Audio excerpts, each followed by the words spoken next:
الحمد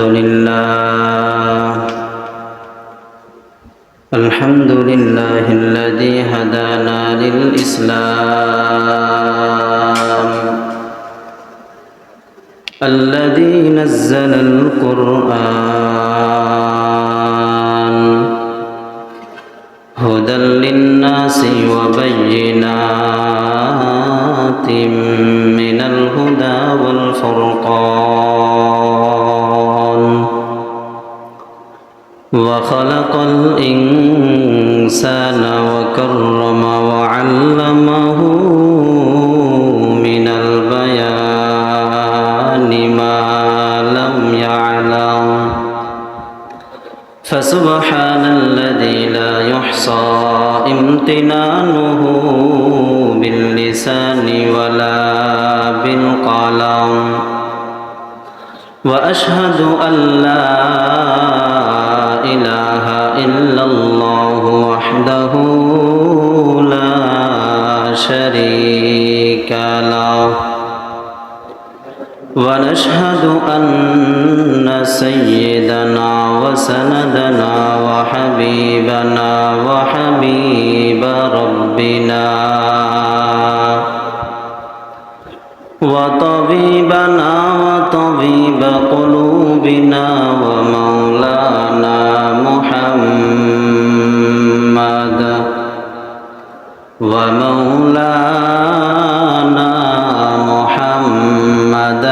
عبده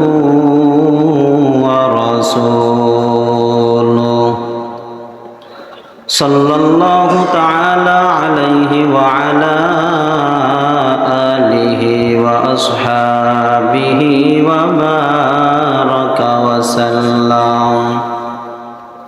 وبارك وسلم تسليما كثيرا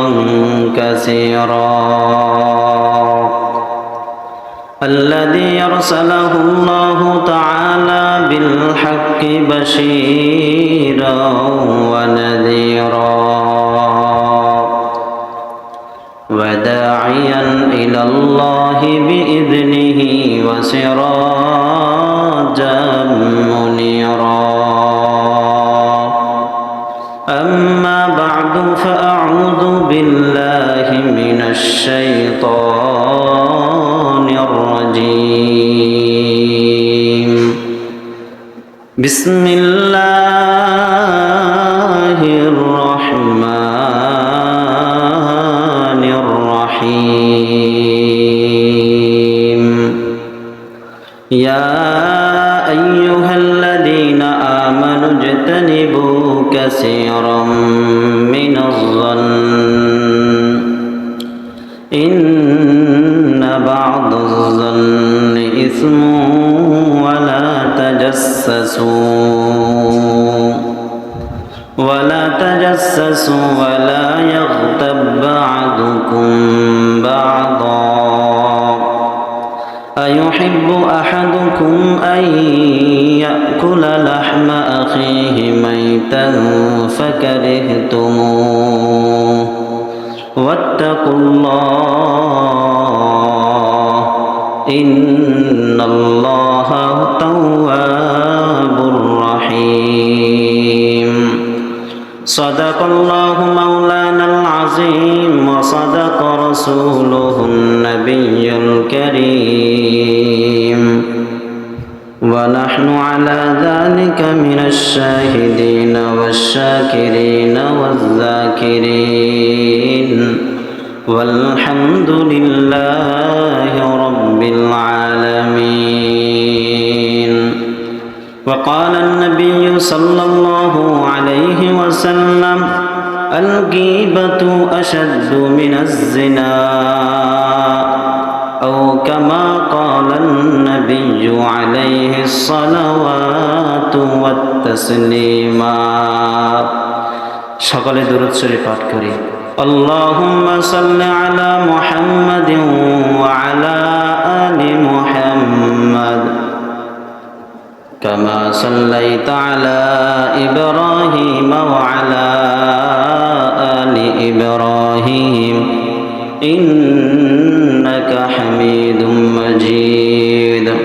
اللهم بارك على محمد وعلى آل محمد كما باركت على إبراهيم وعلى آل إبراهيم إنك حميد مجيد الحمد لله মহান রব্বুল আলামিনের দরবারে শুকরিয়া যে আল্লাহ পাক রব্বুল আলামিন অত্যন্ত দয়া ও মায়া করে মহাব্বত করে ভালোবেসে দুনিয়াবি কাজ ও কর্ম থেকে ফারেক করে জাইজামালা থেকে মুক্ত করে ইহকাল জীবনের শান্তি পরকাল জীবনের মুক্তির সন্ধানে বেহেশতের বাগান জান্নাতের বাগান দুনিয়ার সর্বশ্রেষ্ঠ স্থান আল্লাহ তাআলার প্রিয় ঘর মসজিদে আসার বসার তৌফিক দান করেছেন।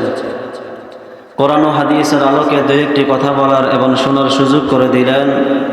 সেজন্য আল্লাহ রাব্বুল আলামিনের দরবারে মুসলমান হিসেবে কালিমাত শুকর আদায় করি আলহামদুলিল্লাহ। লক্ষ কোটি দুরূদ ও সালামের হাদিয়া পেশ করি সর্বকালের সর্বশ্রেষ্ঠ মহামানব, মানবতার মুক্তির দূত, বিশ্ব মানবতার কান্ডারি ও বিশ্ব মানবতার মুক্তির দিশারি সৈয়দুল আম্বিয়া আশরাফুল আম্বিয়া খাতামুল আম্বিয়া নবীজুল আরব ওয়াল আজম হাবিবি কিবরিয়া হযরত মুহাম্মদুর রাসূলুল্লাহ সাল্লাল্লাহু আলাইহি ওয়াসাল্লামের উপরে। সম্মানিত উপস্থিতি, প্রিয় হাজিরিন, আমি আপনাদের সামনে পবিত্র মহাগ্রন্থ আল কোরআনের 114টি সূরার মধ্যে সূরাতুল হুজরাতের 12 নম্বর আয়াতে কারিমা তেলাওয়াত করলাম। আল্লাহ রাসূল সাল্লাল্লাহু আলাইহি ওয়াসাল্লামের অসংখ্য অগণিত হাদিস শরীফ থেকে একটি হাদিস শরীফ পাঠ করলাম। আল্লাহ রাব্বুল আলামিন যদি তৌফিক দান করেন উক্ত আয়াত ও হাদিস শরীফকে সামনে নিয়ে দুই একটি কথা বলবো। ওয়া তৌফিক ইল্লা বিল্লাহ। প্রিয় উপস্থিতি, আমি আপনাদের সামনে যে আয়াতে কারিমা তেলাওয়াত করেছি সে আয়াতে কারিমার মধ্যে আল্লাহ রাব্বুল আলামিন ঈমানদারদের একটা গুনাহের বর্ণনা করেছেন। বুঝে থাকলে বলুন তো কার গুনাহের কথা বলেছেন? কার গুনাহের কথা বলেছেন? ঈমানদার যারা আল্লাহর বান্দা, যারা বান্দি, তাদের একটি গুনাহের কথা আল্লাহ রাব্বুল আলামিন বলেছেন। সেই গুনাহটি ঈমানদার আল্লাহর বান্দা বান্দিদের একেবারে খুব পছন্দনীয় একটি গুনাহ। কি গুনাহ? আমরা তো আমাদের দ্বারাতে গুনাহ হয়, গুনার কোনো শেষ নাই, কিন্তু যেই গুনাহের কথা আল্লাহ রাব্বুল আলামিন এই আয়াতের মধ্যে বলেছেন সেটি ঈমানদার যারা ঈমান মুমিন বান্দা তাদের পছন্দনীয় একটি গুনাহ। বিরিয়ানি খিচুড়ি এত পছন্দ না, ওই গুনাহটি যত পছন্দ। কথা বুঝতেছেন? সেই গুনাহটি করে ঈমানদার বান্দা বান্দিরা। আল্লাহ রাব্বুল আলামিন বলে, ইয়া আইয়ুহাল্লাযীনা আমানু ইজতানিবু কাসীরাম মিনাজ-যন্ন। আল্লাহ রাব্বুল আলামিন এই আয়াতের মধ্যে আমানু বলে ঈমানদারদেরকে ডাকছেন। কাদেরকে? আল্লাহ তাআলা ইয়া আইয়ুহাল ইনসান বলে ডাকে নাই। যদি ইয়া আইয়ুহাল ইনসান বলে ডাকতেন তাহলে ইনসান অর্থ হলো মানুষ। মানুষ শুধু কি ঈমানদার নাকি বেঈমানরাও মানুষ? তারা মানুষ না? যদি ইয়া আইয়ুহাল ইনসান বলে ডাকতেন, আল্লাহ ডাকার মধ্যে ইহুদিরা, খ্রিস্টান, নাসারা, বেঈমান, বেধর্মী যারা ইসলামের বাহিরে অন্য ধর্মী তারাও এ আল্লাহ ডাকের মধ্যে অন্তর্ভুক্ত হতেন। যেহেতু আল্লাহ রাব্বুল আলামিন নির্দিষ্ট একটি জাতকে বলে ডাকছেন ইয়া আইয়ুহাল্লাযীনা আমানু, তার মানে বোঝা যায় এই যে কাজটা, এই গুনাহের কথা যে আল্লাহ আলোচনা করতেছে, এই গুনাহটা বেশিরভাগ করে ঈমানদার যারা তারা। কথা বুঝছেন? এই জন্য আল্লাহ বলে ঈমানদাররা কি গুনাহ করে? আল্লাহ বলে ইয়া আইয়ুহাল্লাযীনা আমানু ইজতানিবু কাসীরাম মিনাজ-যন্ন। আল্লাহ ঈমানদারদেরকে বলে, হে মুমিনেরা যারা ঈমান এনেছ, শোনো তোমাদেরকে আমি আল্লাহ একটি গুনাহ থেকে বাঁচার জন্য বলি। কি গুনাহ? ইজতানিবু কাসীরাম মিনাজ-যন্ন, তোমরা অধিক পরিমাণ ধারণা থেকে বাঁচো। কি থেকে বাঁচতে বলছে? কি থেকে বাঁচতে বলছে? ধারণা। আমরা অনেক ধারণা করি, আমার অমুক ভাই মনে হয় ওই কাজটা করছে, সে মনে হয় এই কাজটা করছে, এরকম অনেক ধারণা করি। হতে পারে আমার ধারণাটা ভুল, সে ভালো কাজ করছে, আমি খারাপ ধারণা করছি, এই ধারণা করার কারণে আমার গুনাহ হয়েছে কি হয় নাই?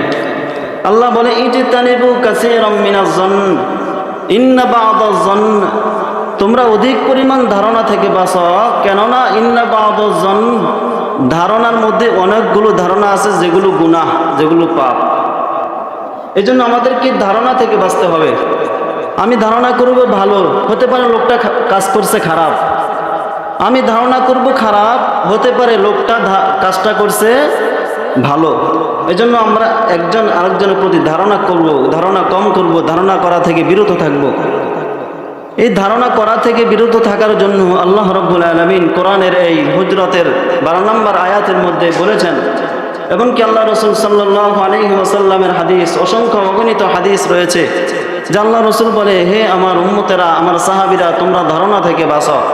আল্লাহ রাসূলের জলিলুল কদর সাহাবী হযরতে আবু হুরায়রা রাদিয়াল্লাহু আনহু বর্ণনা করেন, ওয়ান আবি হুরায়রা রাদিয়াল্লাহু তাআলা আনহু قال, হযরত আবু হুরায়রা রাদিয়াল্লাহু আনহু বলেন, قال النبي صلى الله عليه وسلم, নবীজি সাল্লাল্লাহু আলাইহি ওয়াসাল্লাম বলেন, ইয়াকুম ওয়াজ-যন্ন, আল্লাহ রাসূল বলে, হে উম্মতেরা, তোমরা ধারণা থেকে বাঁচো। কেন? ফাইন্নাজ-যন্না আকসারুল হাদিস, আল্লাহ রাসূল বলে তোমরা ধারণা থেকে বাঁচো, অধিক পরিমাণ ধারণা থেকে বিরত থাকো। কেননা ফাইন্নাজ-যন্না আকসারুল হাদিস, এই ধারণা অনেক মানুষকে গুনাহের কাজের মধ্যে জড়িত করায়। এজন্য আমরা ধারণা থেকে বাঁচবো। যখন একজন মানুষ আরেকজন মানুষকে ধারণা করে, যাহারে আমগো মসজিদের ইমাম সাহেব মনে হয় আজকে এই কাজটা করছে, না উচিত হয় নাই, কিন্তু হুজুর এই কাজটা করে নাই, অমুক মানুষটা মনে হয় এই কাজটা করছে, সে মনে হয় এই কথাটা বলছে, এই কাজ করছে, কিন্তু সে কাজটা করে নাই। যখন আপনি খারাপ ধারণা করবেন, তখন তার প্রতি একটা সন্দেহ সৃষ্টি হয়ে যাবে। যখন তার প্রতি সন্দেহ সৃষ্টি হয়ে যাবে, তখন আপনি পার্শ্ববর্তী আরেকজনকে বলা বলে শুরু করবেন। এই ইসলামে এটাকে বলা হয় গীবত। এটাকে কি বলে? এই ধারণা করা থেকে আস্তে আস্তে আস্তে আস্তে গীবতের দিকে ঢুকে যায়। যখন আপনি যার গীবত করলেন, যার ধারণা করলেন, যার ব্যাপারে অন্য ভাইয়ের কাছে সমালোচনা করছেন, যখন সে এই কথা শুনবে, আপনার সাথে ঝগড়া পেশাদ হবে কি হবে না? মন কালাকালি হবে। এটা আল্লাহ রাসূলের একজন সাহাবী, জলিলুল কদর সাহাবী, খলিফাতুল মুসলিমিন হযরত ওমর রাদিয়াল্লাহু আনহুর একটি ঘটনা মনে পড়ে গেছে। হযরত ওমর রাত্রিবেলা স্ত্রীকে বলে, হে আমার প্রিয়তমা স্ত্রী, আমার তলোয়ারটা দাও। হযরত ওমরের স্ত্রী এই কথা শুনে আশ্চর্য হয়ে যায়। হে আমার স্বামী, রাত্র গভীর, বাইতুল মাল বন্ধ, অফিস আদালত বন্ধ, সব কিছু বন্ধ, আপনি এই অন্ধকার রজনীতে তলোয়ার নিয়ে কোথায় যাবেন? হযরত ওমর বলে, হে আমার প্রিয়তমা স্ত্রী, তোমার হক আদায় করেছি, আল্লাহর হক আদায় করেছি, আমি তো জনগণের খাদেম, আমি তো এই দেশের প্রধানমন্ত্রী, মানুষের হক আমার উপর রয়েছে, তাদের হক আমি আদায় করতে হবে। যদি তাদের হকও আদায় না করি, আল্লাহ তাআলার কাছে আমি জবাবদিহি করতে হবে। দেখেন, তারাও দেশের প্রধান ছিলেন। আমাদের বর্তমান দেশের মধ্যে যারা দেশের প্রধান, তারাও দেশের প্রধান। এই দেশের প্রধানগুলা যদি সাহাবায়ে কেরামদের জীবনী থেকে তারা শিক্ষা অর্জন করত, সাহাবায়ে কেরাম যেভাবে রাষ্ট্র পরিচালনা করেছে, যদি তাদের মতো রাষ্ট্র পরিচালনা করত, দেশের মধ্যে চোর থাকতো না, দেশের মধ্যে বাটপার থাকতো না, দেশের মধ্যে চাঁদাবাজ থাকতো না। কথাগণ ঠিক কি ঠিক না? থাকতো। এখন তারা যারা দেশের প্রধান, যারা সমাজের মেম্বার, যারা সমাজের চেয়ারম্যান, যারা সমাজের মান্যগণ্য ব্যক্তি, যারা মানুষের বিচার করে, তারা সমাজকে চোরহীন সমাজ কেমনে করবে, ডাকাতহীন সমাজ কেমনে করবে, চাঁদাবাজ এলাকা চাঁদা মুক্ত কিভাবে করবে, তারা নিজেরাই তো চুরি করে, তারা নিজেরাই তো ডাকাতি করে, তারা নিজেরাই তো চাঁদাবাজ করে, তারা চাঁদাবাজহীন সমাজ গঠন করতে পারবে। এই জন্য হযরত ওমর দেখেন, সাহাবায়ে কেরামরা রাষ্ট্র পরিচালনা করেছেন কিভাবে, হযরত আবু বকর রাষ্ট্র পরিচালনা করেছেন কিভাবে, হযরত ওমর রাষ্ট্র পরিচালনা করেছেন কিভাবে। যদি তাদের মতন আমাদের দেশের প্রধানরা, শাসকরা ওরকমভাবে রাষ্ট্র পরিচালনা করতেন, সমাজ সেবক সমাজকে পরিচালনা করতেন, তাহলে এই সমাজ, এই দেশ সোনার সমাজ। কি ঠিক না? এখন আমাদের দেশের প্রধানমন্ত্রী, এমপি, তাদের এত পাওয়ার না, যত পাওয়ার তাদের হ্যাঁ ভাতিজা ঘরের, ফুতের নাতি ঘরের, অমুকের তমুকের। কথা কন ঠিক না? এমপিরা তো পাওয়ার নাই বাইরে বাইরে, এমপির হ্যাঁ খাদেমের বাইফুতের অমুকের তমুকে যে পাওয়ার, এই তুই আমার লগে কথা বলছিস, তুই জানোস আমি কি, আমি এমপির পিএইচডি অমুক সেই। যেন দেখেন হযরত ওমর রাত্রিবেলা বাইর হয়ে গেছেন, স্ত্রীকে বলে যে আমি দেখব সমাজের কোনো মানুষ শীতে কষ্ট পায় কিনা, কোনো মানুষ খাদ্যে কষ্ট পায় কিনা, সমাজের কোনো মানুষ চুরি করে কিনা, ডাকাতি করে কিনা। এই জন্য হযরত ওমর রাত্রিবেলা তলোয়ার নিয়ে বাইর হয়ে গেছে, যাইতেছে যাইতেছে যাইতেছে, যাইতে যাইতে দেখে দূরে একটা মরুভূমি, বিশাল মরুভূমি দেখা যায়। কি দেখা যায়? কি দেখা যায়? মরুভূমি দেখা যায়। ওই মরুভূমি একেবারে কন্যার একটা তাঁবু দেখা যায়, তাঁবুর ভিতরে ছোট ছোট ছিদ্র, এই ছিদ্র দিয়ে একটু একটু করে আলো আসে, আর ভিতর থেকে একটা যুবতী মেয়ের কণ্ঠে একটা গানের আওয়াজ শোনা যায়, স্পষ্ট বোঝা যায় না। হযরত ওমর সেই তাঁবুর দিকে গেলেন, সেই ঘরের দিকে গেলেন। যখন এক কাছাকাছি গেলেন একটা গানের আওয়াজ শোনা যায়। কেমন গান? বিশ্রী বিশ্রী গানের আওয়াজ। কিসের আওয়াজ? বিশ্রী বিশ্রী গান। আমাদের দেশের মধ্যে কিছু গান আছে না, ফাইটটা যায়, বুকটা ফাইটটা যায়, অমুক তমুক গান আছে, এগুলো ভালো গান না খারাপ গান?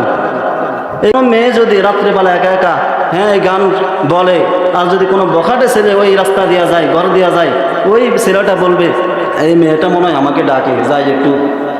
কথা বলেন ঠিক না? এরকম গান। আসলে মেয়েটি গান গেয়েছে ভালো, সুন্দর গান, কিন্তু হযরত ওমর পরিপূর্ণ কথা না শুনে, পরিপূর্ণ গানটা না শুনে ওই মেয়েকে সন্দেহ করেছে, ধারণা করেছে, খারাপ ধারণা। মেয়েটি গান গেয়েছে ভালো, পরিপূর্ণ কথা না শুনে ওই মেয়েটিকে ধারণা করছেন খারাপ। হযরত ওমর চিন্তা করে, আরে এই রাত্রে একা একা গান গাইতেছে, মনে হয় এ কোনো খারাপ কাজের মধ্যে, গুনাহের কাজের মধ্যে জড়িত হয়ে গেছে। এই জন্য দেখবেন আমাদের যা জুমার বয়ানে, বিভিন্ন মাহফিলে, বিভিন্ন মজলিসে কিছু মানুষ আছে মাঝখানে, কিছু মানুষ আসে শেষে, পরিপূর্ণ কথা না শুনে এখন হুজুরের বিরুদ্ধে লাগে, হুজুরের কথা ঠিক নাই, এই কথা হয় নাই, এর কথা হয় নাই। এই জন্য আমরা আসবো, তাড়াতাড়ি আসবো, পরিপূর্ণ কথা শুনবো। দেখেন মেয়েটিকে কি গান গেয়েছে?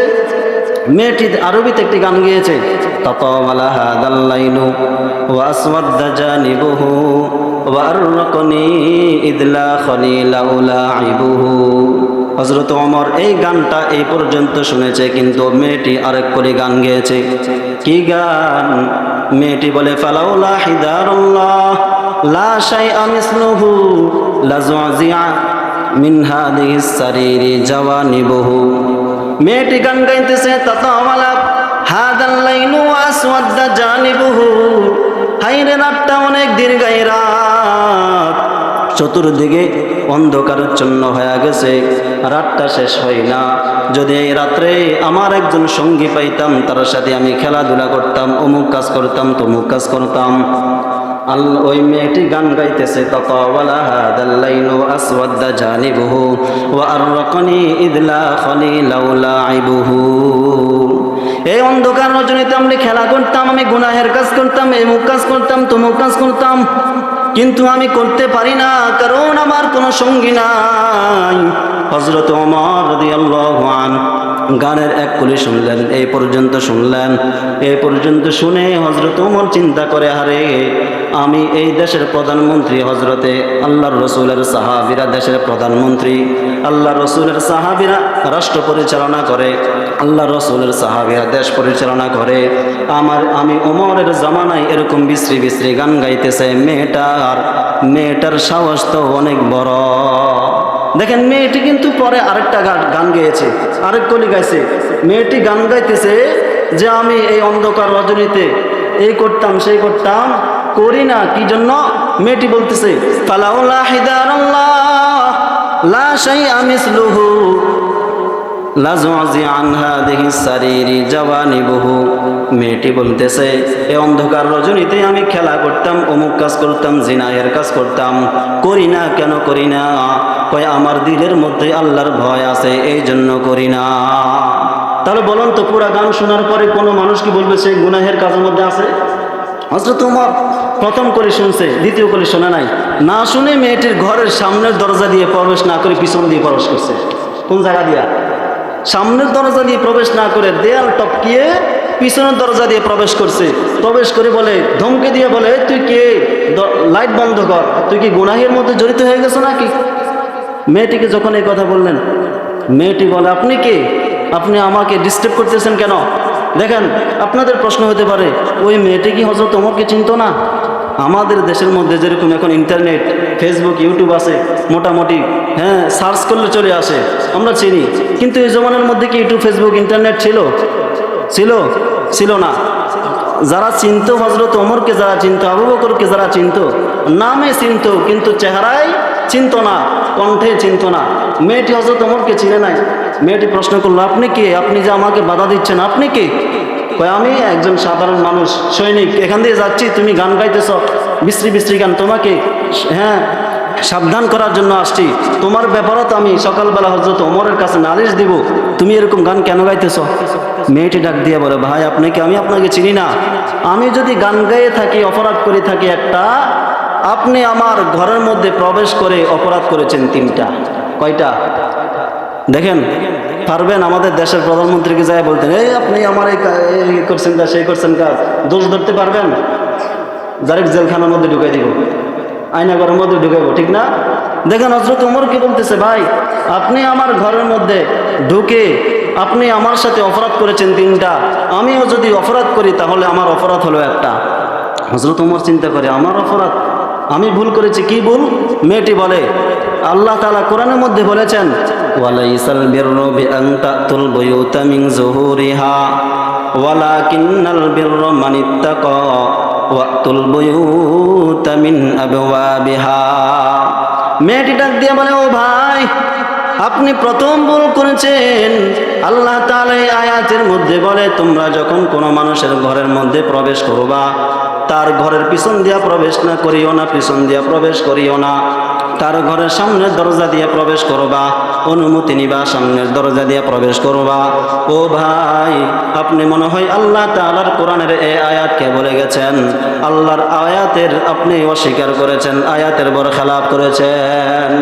হযরত ওমর চিন্তা করে, হায় হায়, কথা তো সত্য, আল্লাহ তো বলেছেন কোন মানুষের ঘরের মধ্যে যখন প্রবেশ করব, সামনে দিয়ে প্রবেশ করব না, সামনের দরজা দিয়ে প্রবেশ করব। আমি তো আল্লাহ তাআলার এই হুকুমকে অমান্য করেছি, আল্লাহ তাআলার কোরআনের আয়াতকে বরখেলাপ করেছি। হযরত ওমর মেয়েটাকে ডাক দিয়া বলে, আমি 2 নম্বর অপরাধ কি করেছি? মেয়েটা ডাক দিয়া বলে, ও ভাই আপনি 2 নম্বর ভুল করেছেন, অপরাধ করেছেন, আল্লাহর কোরআনের আরেকটা আয়াতের বরখেলাপ করেছেন। হযরত ওমর বলে, কি ভুল, কি অপরাধ, কোন আয়াত আমাকে স্মরণ করায়া দাও। মেয়েটি ডাক দিয়া বলে, ও ভাই আপনি আল্লাহর কোরআনের এই আয়াতের বরখেলাপ করেছেন। আল্লাহ তো বলেছেন, ইয়া আইয়ুহাল্লাযীনা আমানু লা তাদখুলু বুয়ুতান গায়রা বুয়ুতিকুম হাত্তা তাস্তানিসু ওয়া তুসাল্লিমু আলা আহলিহা। আল্লাহ এই আয়াতের মধ্যে বলেছেন, তোমরা যখন কারো ঘরের মধ্যে প্রবেশ করবা, তার থেকে পারমিশন নাও, তার থেকে অনুমতি নাও, সালাম দাও। যদি অনুমতি দেয়, অনুমতি দেওয়ার পরে তুমি তার ঘরের মধ্যে প্রবেশ করো। আপনি আমার থেকে অনুমতি নেন নাই, সালামও দেন নাই, অনুমতি ছাড়াই আমার ঘরের মধ্যে প্রবেশ করেছেন। বলেন তো হযরত ওমর কি তার থেকে অনুমতি নিছে, সালাম দিছে? হযরত ওমর কয়, হারে কথা তো সত্য। হযরত ওমর বলে, ও আমার বোন, আমি 3 নম্বর অপরাধ কি করেছি? হযরতে ওমর যখন মেয়েটাকে বললেন, মেয়েটা বলে, ও আমার ভাই আপনি 3 নম্বর অপরাধ করেছেন, আল্লাহ তাআলার কোরআনের আয়াতের আরেকটার বরখেলাপ করেছেন। আল্লাহ তাআলা কোরআনের মধ্যে বলে, ইয়া আইয়ুহাল্লাযীনা আমানু ইজতানিবু কাসীরাম মিনাজ যন। আল্লাহ তাআলা কোরআনের মধ্যে বলে, তোমরা কোনো মানুষকে ধারণা করবা না, অধিক পরিমাণ ধারণা করবা না। আপনি আমার গান পুরাপুরি না শুনে আপনি আমার প্রতি খারাপ ধারণা করেছেন। আপনি আমার নামে যদি নালিশ করেন একটা, আমি আপনার নামে নালিশ করব 3টা। কয়টা? দেখেন হযরত ওমর পরিপূর্ণ কথা না শুনে, আমি বুঝাইতেছি যে ধারণা করলে যে কত ক্ষতি।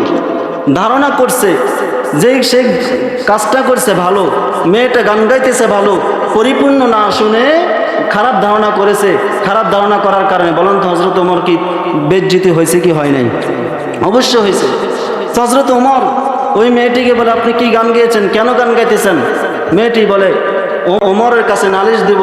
কি জন্য? যে হযরত ওমর আমার স্বামীকে আমার থেকে নিয়ে গেছে যুদ্ধের কথা বলে, আজ থেকে প্রায় 4 মাস আগে। এই জন্য আমি আমার স্বামী ছাড়া একা আমি থাকতে পারতেছি না, এই জন্য আমি আমার স্বামীর নামে আমি গান গাইতেছি। বড় লম্বা কাহিনী। আচ্ছা বলেন, পুরো ঘটনা বলার সময় নাই। বলেন তো, এই যে হযরত ওমর খারাপ ধারণা করছে, মেয়েটি মনে হয় গুনার মধ্যে জড়িত হইতেছে, এরকম আমরা অনেকেই ধারণা করি না যে আরে মনে হয় কাজটা করছে, এ মনে হয় আমার এই জিনিসটা লয়ে গেছে, হে মনে হয় আমার জিনিসটা চুরি করছে, এ মনে হয় কথাটা বলছে। এই যে খারাপ ধারণা করতেছি, খারাপ ধারণা করার পরে এবার আমরা শুরু করি যে দোষ চর্চা। কি শুরু করে দেই? এই জন্য খারাপ ধারণা করা যাবে না। খারাপ ধারণা করতে করতে এবার আরেকজনকে বলা বলে শুরু করে দেই, শুরু হয়ে যায় গীবত। আর গীবত কত মারাত্মক গুনাহ। আল্লাহ রাসূল বলে, আল গীবাতু আশাদ্দু মিনাজ জিনা, গীবত হলো জিনার থেকেও মারাত্মক গুনাহ, জিনার থেকেও খারাপ। সমাজের মধ্যে কোনো যুবক যদি জিনা করে, আপনারা কি তাকে সমাজ রাখবেন? হ্যাঁ, সমাজের মধ্যে কোনো যুবতী যদি জিনাহের কাজ করে, ওই সমাজের মধ্যে আর ওই মেয়েকে রাখতে চায় না, ওই যুবককে রাখতে চায় না। কয় কেন? এই যুবক এই যুবতী যদি এই সমাজের মধ্যে থাকে, তাহলে এর দ্বারা অন্য আরেকজন মেয়ে, অন্য আরেকজন ছেলের ইজ্জত হানি হতে পারে, জিনাহের কাজ হতে পারে। এই জন্য সমাজের মধ্যে তাকে রাখা যাবে না। অথচ আল্লাহর রাসূল বলে, আল গীবাতু আশাদ্দু মিনাজ জিনা, এই গীবত জিনার থেকে মারাত্মক। তাহলে যে জিনা গীবত করে, তাহলে তাকে তো সমাজের মধ্যে রাখার কোনো কথাই না। গীবত জিনার থেকে মারাত্মক। শুধু তাই না, এই গীবত করলে কি ক্ষতি? আল্লাহ রাসূল বলে, কোনো মানুষ যদি গীবত করে, এই গীবত তাকে জাহান্নামে নিয়ে যায়। কোথায় নিয়ে যায়? কোথায় নিয়ে যায়? জাহান্নামে নিয়ে যায়। আল্লাহ রাসূলের সাহাবী হযরত আবু বকর সিদ্দিক রাদিয়াল্লাহু আনহু বর্ণনা করেন, ওয়া আন জাদ্দিহি আবি বকরতা ক্বালা মাররান নবিয়্যু সাল্লাল্লাহু আলাইহি ওয়াসাল্লাম। আল্লাহর রাসূলের সাহাবী হযরত আবু বকর সিদ্দিক রাদিয়াল্লাহু আনহু বলেন, আমরা আল্লাহর রাসূলের কাছে ছিলাম, বিকবরাইনি, 2টা কবর পাশ দিয়ে অতিক্রম করলাম। কয়টা কবর? কয়টা? আল্লাহর রাসূলের সাহাবী মানে আল্লাহর রাসূলের সাথে আমরা 2টা কবর পাশ দিয়ে অতিক্রম করলাম। আল্লাহর রাসূল আমাদেরকে বলে, ইন্নাহুমা লা ইউআযযাবান। ও সাহাবীরা শোনো শোনো, এই যে 2টা কবর, এই 2টা কবরের মধ্যে আযাব চলতেছে, আযাব চলতেছে। আল্লাহর রাসূল বলে, ওয়ামা ইউআযযাবানি ফি কাবীর। হে আমার সাহাবীরা, এই 2টা কবরের মধ্যে যে আযাব চলে, বড় কোনো গুনাহের কারণে নয়। এমন এমন গুনাহের কারণে আযাব চলে, যে গুনাহগুলো মানুষ গুনাহ মনে করতো না, যে গুনাহগুলো মানুষ হেসে হেসে করতো, যে গুনাহগুলো মানুষ গুনাহ মনে করতো না, অজান্তে হয়ে যেত। আল্লাহর রাসূল যখন সাহাবায়ে কেরামদেরকে বললেন, সাহাবায়ে কেরামরা বলে, ইয়া রাসূলুল্লাহ, সেই গুনাহগুলো কি? সেই গুনাহ থেকে আমরা বাঁচতে চাই, আমরা আমাদেরকে জাহান্নাম থেকে বাঁচতে চাই। আমাদের কবর কি? আমরা জাহান্নামের আগুন থেকে বাঁচতে চাই। ইয়া রাসূলুল্লাহ, আমাদেরকে বলে দেন। আল্লাহর রাসূল বলেন, আম্মা আহাদুহুমা ফায়ুআযাবু ফিল বাউল। এই কবরের মধ্যে আযাব চলে, এই লোকটা দুনিয়াতে যখন প্রস্রাব করত, পেশাব করত, সে ভালো করে পরিষ্কার হতো না, পানি ব্যবহার করতো না, টিস্যু ব্যবহার করতো না। টিস্যু ব্যবহার না করে, পানি ব্যবহার না করে সে চলে যেত। সে তার শরীরটা অপবিত্র হয়ে যেত। অপবিত্র অবস্থায় সে নামাজ আদায় করত, অপবিত্র অবস্থায় কোরআন তেলাওয়াত করত, জিকির আজকার করত। সে সওয়াব না পায়া অন্য ওই ভালো কাজের পরিণতি তার গুনাহ হতো। তাহলে বলেন, আমরা এখানে যারা যুবক আছি, মোটামুটি পথে যাইতেছি, বাজার যাইতেছি, আমার পেশাবে চাপ দিছে, রাস্তায় সুন্দর মতন ফ্যান খুলি সারাই দিই, এরকম আছে না নাই? হ্যাঁ, কই পানি, কই টিস্যু, কই কি পবিত্র, কই? আপনি মুসলমান নাকি? মুসলমান না, আপনাকে নিয়ে তো সন্দেহ হয়। আল্লাহ রাসূল বলে, এই সাহাবীরা এই কবরের মধ্যে যে আযাব চলে, এই এমন গুনাহের কারণে সে প্রস্রাব করতো, পায়খানা করতো, কিন্তু অসতর্কভাবে করতো। তাহলে বলেন, এই গুনাহটা কি আমরা গুনাহ মনে করি? কোনো কিছু মনে করি? কিছুই মনে করি না। যাই হোক, আল্লাহ রাসূল অন্য কবরের দিকে ইঙ্গিত করে বলে, ওয়া আম্মাল আখিরু ফায়ুআযযাবু ফিল গীবাহ। হে সাহাবীরা, শোনো শোনো শোনো, এই যে কবরের মধ্যে আযাব চলে, এই কবরের মধ্যে আযাব চলার কারণ হলো, এই ব্যক্তি দুনিয়া থাকতে এর কথা ওর কাছে যায় লাগাইতো, দোকানে বসলেই মানুষের নামে গীবত করতো, সমালোচনা করতো, মসজিদে আসতো, ভালো কাজ করতো, নামাজ আদায় করতো, কিন্তু মসজিদে আসলে একজন আরেকজনের সাথে গীবত শুরু করে দিত। তাহলে বলেন, এই যে গীবত মোটামুটি আমাদের কাছে অনেক মজা লাগে না? কি যে মজা লাগে, সুবহানাল্লাহ। হ্যাঁ, সংসদ ভবন চিনেননি? গ্রামের মধ্যে সাত দোকান কতগুলো আছে না, সেই সংসদ ভবনে বয়া বয়া একজন আরেকজনকে বলবো, মুমিন এই কাজটা তো করে কারা? কাজটা কারা করে? ইমানদার। আল্লাহ তাআলা তো বলেছে আমানু ইজতানিবু, আয়াতের শুরুতে যেহেতু আল্লাহ ইমানদারদেরকে সম্বোধন করেছেন, তার মানে ইমানদাররা করে। আর ইমানদার কোনো কাজ করলে টেকনিক খাড়াই করবো, কেন যেন কেউ ভুল না ধরতে পারে। কেমনে করবো জানেননি? একজন আর বসবো তো, আব্দুল করিম ভাই একটা কথা কইতাম, আসলে কইলে গুণ হইব, তারপর না কই হারি না। ওই আমগুল বাড়ির পাশে আব্দুল কুদ্দুস আছে না, এ নাকি এই করছে, এ সুন্দর মতন আস্তে আস্তে ঢুকা দেয় গিবতের মধ্যে। কি যে মজা লাগে, কথা কন ঠিক না? এভাবে গিবতের মধ্যে ঢুকে যায়। গিবত কাকে বলে? দেখেন, আল্লাহ রসুল সাহাবাই কেরামদেরকে প্রশ্ন করলেন, আতাদরুনা মাল গিবা, এ সাহাবাই কেরামরা তোমরা কি জানো গিবত কাকে বলে? সাহাবাই কেরামদের একটা আনকমন জবাব ছিল, আল্লাহু ওয়া রাসূলুহু আলাম। ইয়া রাসূলুল্লাহ, আমরা জানি না, আল্লাহ এবং আল্লাহ রসুল ভালো জানে। আর আমরা এখন যে জানে না, যত কম জানে সে তত বেশি বাজায়, যে যত কম জানে সে তত বেশি বাজে, ওই খালি কলসি বেশি বাজে, কথা ঠিক না? সাহাবাই কেরামরা দেখেন জানলেও বলতো ইয়া রাসূলুল্লাহ, আল্লাহু ওয়া রাসূলুহু আলাম, আমরা জানি না। কেন? কয় আমরা এই বিষয়টা আরো ভালো করে জানবো। এই জন্য আল্লাহ রসুল সাহাবাই কেরামদেরকে বলেছেন, সাহাবাই কেরাম তোমরা গীবত কি জিনিস জানো? সাহাবাই কেরামরা বলে আল্লাহু ওয়া রাসূলুহু আলাম, ইয়া রাসূলুল্লাহ আমরা জানি না, আমাদেরকে জানান। আল্লাহ রসুল বলে যিকরুকা আখাকা বিমা ইয়াকরাহু, হে সাহাবাই কেরামরা, গীবত বলা হয় এমন কথাকে, এমন জিনিসকে, তুমি তোমার অন্য ভাই অনুপস্থিতি এমন কোনো কথা বললা, এমন কোনো বাক্য বললা যে কথাগুলা সে যদি উপস্থিত থাকতো সে শুনলে কষ্ট পায়, তাহলে ওই কথাকে বলা হয় গীবত। তা কি বলা হয় গীবত? তখন সাহাবায়ে কেরামরা আবার প্রশ্ন করলেন, ইয়া রাসূলুল্লাহ কিলা আফরাইতা ইন কানা ফি আখি মা কুলু, ইয়া রাসূলুল্লাহ আমি যে আমার ভাইয়ের সম্পর্কে একটা কথা বললাম, তার ব্যাপারে একটা কথা আরেকজন ভাইকে বললাম, একটা কাজ সম্পর্কে আরেকজন ভাইকে বললাম, সেই কাজটা যদি করেই থাকে, সে স্বভাবটা যদি তার মধ্যে থেকেই থাকে, তাহলে কি গীবত হবে? আল্লাহ রাসূল বলে ইন কানা ফি তাকুলু ফাকাদ ইগতাবতা, হে সাহাবায়ে কেরাম শোনো শোনো শোনো, তুমি যে কথাটা বললা যদি বাস্তবে তার মধ্যে থেকে থাকে তাহলে হবে গীবত। ওয়া ইল্লাম ইয়াকুন ফীহি ফাকাদ বাহাত্তা, আর যদি তার মধ্যে না থাকে তাহলে হবে অপবাদ। তাহলে কি হবে? আপনি আমার ব্যাপারে একটা কথা বলছেন, মোটামুটি একটা কথা বলে আরেকজনকে বলে দিলেন, যদি সেই কাজটা আমি করি, সে কাজটা আমার মধ্যে থেকে থাকে, তাহলে এটাই হবে গীবত। আর যদি সেটা আমার মধ্যে না থাকে তাহলে এটা হবে অপবাদ, এটা হবে কি? এবার দেখেন, গীবত শুধু আমরা জবান দ্বারা করি না, গীবত হয় চার জিনিস দ্বারা। কয় জিনিস দ্বারা? কথা কয় না, আপনি কি কবরস্থানের মতো নিরবতা পালন করতেছেন মনে হয়? গীবত কয় জিনিস দ্বারা হয়? চার জিনিস। কি কি? আল গীবাতু বিল লিসান, এক নাম্বার আমরা যেটাকে মুখ দিয়ে বলি, জবান দ্বারা গীবত করা। দুই নাম্বার আল গীবাতু বিল কলব, কলব দ্বারা গীবত করা। তিন নাম্বার আল গীবাতু বিল ইশারা, ইশারা ইঙ্গিত দ্বারা গীবত করা। চার নাম্বার আল গীবাতু বিল কুতুব, লেখালেখির দ্বারা গীবত করা। কয় নাম্বার হলো? কয়টা হলো? এবার আসেন, আল গীবাতু বিল লিসান, জবান দিয়ে যেটা গীবত করি এটা আমরা সবাই জানি। আল গীবাতু বিল কলব, কলব দ্বারা গীবত কাকে বলে? দেখেন আমরা মনে মনে অনেক কিছু ধারণা করি, অনেক কিছু একজনের ব্যাপারে মনে মনে অনেক কিছু খারাপ ধারণা করি কি করি না? এটা হলো মনের গীবত।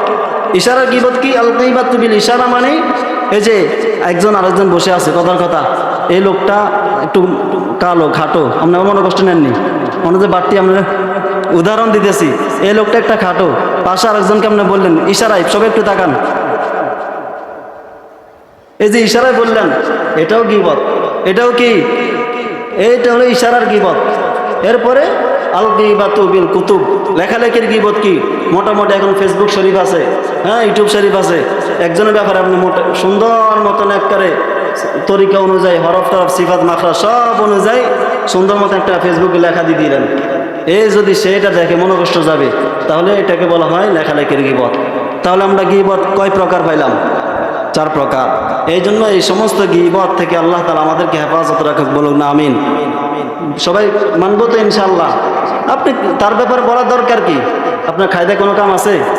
আপনার কেউ বেতন দেয়? সমাজের মধ্যে এরকম কিছু মানুষ আছে মানে শুধু এগুলোই করবো, কোনো কাম নাই, আকাম নাই, কোনো কাম নাই, এর কাছে কথা, এর কাছে কথা, যে এর কাছে কি আপনাকে রাষ্ট্রীয়ভাবে কি আপনার কোনো বেতন দেয়? কোনো দরকার আছে? আপনি বসে থাকেন, কাজ করেন, চুপ করে বসে থাকেন, মাংস মাথা না যা, চুপ থাকেন, আপনার জন্য নাজাত। আল্লাহ তাআলা আমাদের সবাইকে আমল করার তৌফিক দান করুক। ওয়া আখিরু দাওয়ানা আলহামদুলিল্লাহি রাব্বিল আলামিন।